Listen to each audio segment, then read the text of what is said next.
He's going to become one with this Satanist notion where what most people regard as evil is in fact the perfect pathway to his perfection. And he wants to use all of these victims as vessels and vehicles of his journey.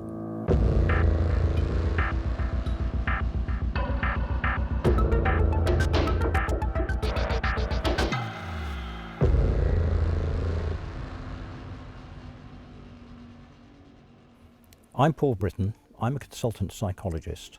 I brought psychological profiling, as it's now called, to the UK many years ago.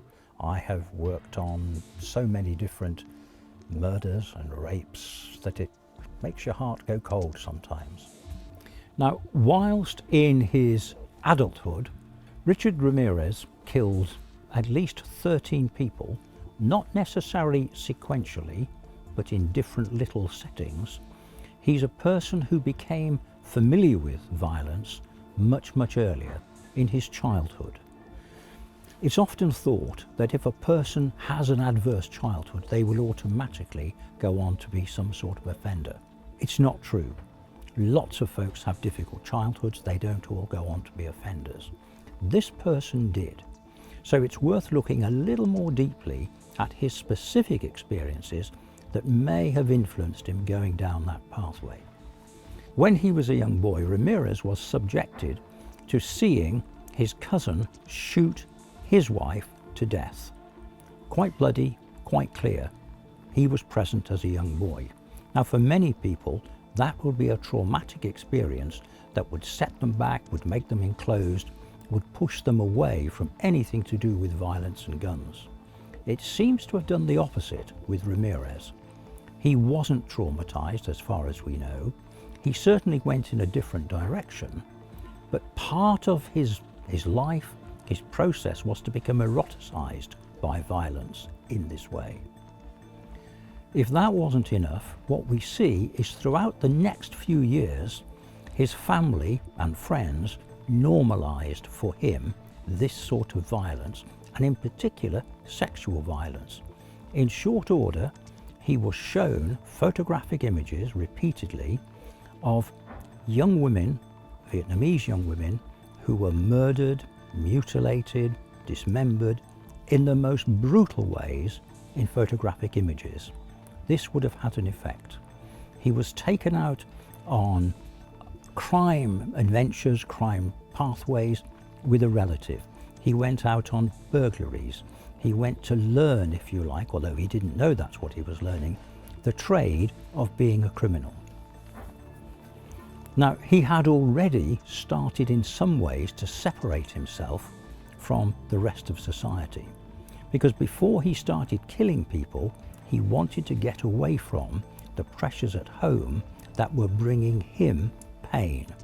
And to avoid his father's influence, he would go out at night and he would sleep in a cemetery, so we believe. Now, you have to ask, why a cemetery? There are lots of other possibilities. He chose a cemetery. And I think what you are already seeing is this young man, by virtue of his experience and the others that I've mentioned, being drawn to what we might call the dark side. And this becomes a motif that follows him through right to the end of this career. Understanding a little of the developmental and experiential background of this man helps us to understand how it is that the first murder seems to come out of the blue, because it didn't. What really happened is we've had the steady incremental exposure to violence and sexual degradation over the years. Now for him, this begins to come to fruition in the early murders. And as these build up over a relatively short period, I think it's 14 months, what we see is what might be, but isn't, a random group of people who are captured, who are acquired, and who are brutally murdered. They come in groups, family groups, they come in singles, they come in whatever seems to be at hand. The thing that remains constant in this sequence is that he has in his mind a journey that he's on, and he's in a hurry. This is a man who is using the deaths, the torture, the killing of these people as instruments to help him to move and to develop into another sort of being. And for him it works.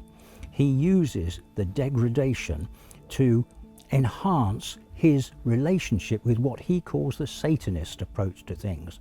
So much so that he even wants the victims on some occasions, while they're still alive, to go with him and to say that it is Satanism that they are becoming, if you like, closer to in their dying. That's not quite the words that he uses, but it's what he means. Now, why does he do this? Because somewhere in himself he knows that it is way outside ordinary human experience.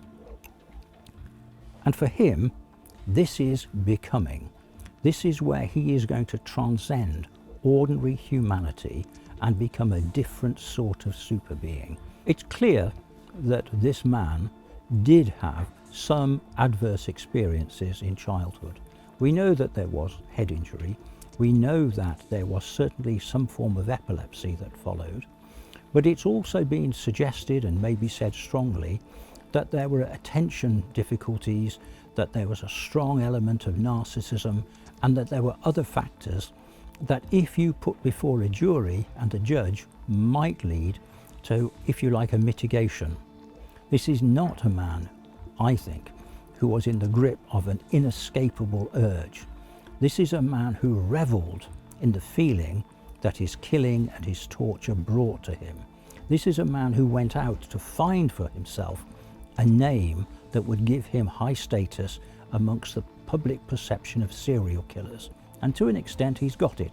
After all, we're talking about him today. In summary, what I see is a man who certainly in his childhood had very few positive influences. So do lots of people. I see a young man who had something that very few people besides him have, and that is the structured exposure to sexual violence and violence, but his response to it is unusual. You might say, well, he had no choice but to grip it, to grasp it, otherwise he would have gone too. But it's not true. This is a man who was not traumatized by the murder of someone else in front of him. This is a man who found it elevating. This is a man who then was able to feed into that these other experiences of people being butchered and harmed and exploited. And he doesn't go on to incorporate specific women into a fantasy system that he gradually builds. What you see is a person who assembles, if you like, a becoming kit. He gets the tools that he needs, he uses a range of weapons, and then it doesn't matter who the victim is, not quite a victim of opportunity purely, but opportunity and circumstance. And he gets that person, those people if they're together, and he does whatever is necessary to give him that pleasure. And it doesn't matter that there are 3 or 4 people, he will kill them sequentially and still keep what he regards as his prize, the prime victim, till the end. And he'll then tell her what he's going to do to her as he kills her. And this is not just a random, inescapable, helpless act. This is a deliberate enjoyment of what he's about to do. A particular feature of this case that is troubling and says that it could end in no way other than it did is that Ramirez was a man who took human trophies. There's a distinction in my world between a person, an offender, who takes a souvenir and who takes a trophy. If I am going to hurt you and you are wearing earrings and I take your earrings away, then I'm taking a souvenir. If I cut off and take away your ears, then I'm taking a trophy. And that is almost always one of the worst markers you can get for future activity. Now with Ramirez, what happened is that he removed, partly in anger, but nevertheless, he removed the eyes of one of his victims. And he took them away and he kept them so that they could be that trophy that could be reflected on whenever it was necessary. And I think that's the beginning of a further escalation in this pathway. And it's one of the indications, not exactly of premeditation, but of prior thinking, because he didn't just do this on the spur of the moment. He knew that at some point he was going to take something, and it fits in with his Satanistic interests. Eyes are important, and if I take your eyes, I am taking a very important part of you.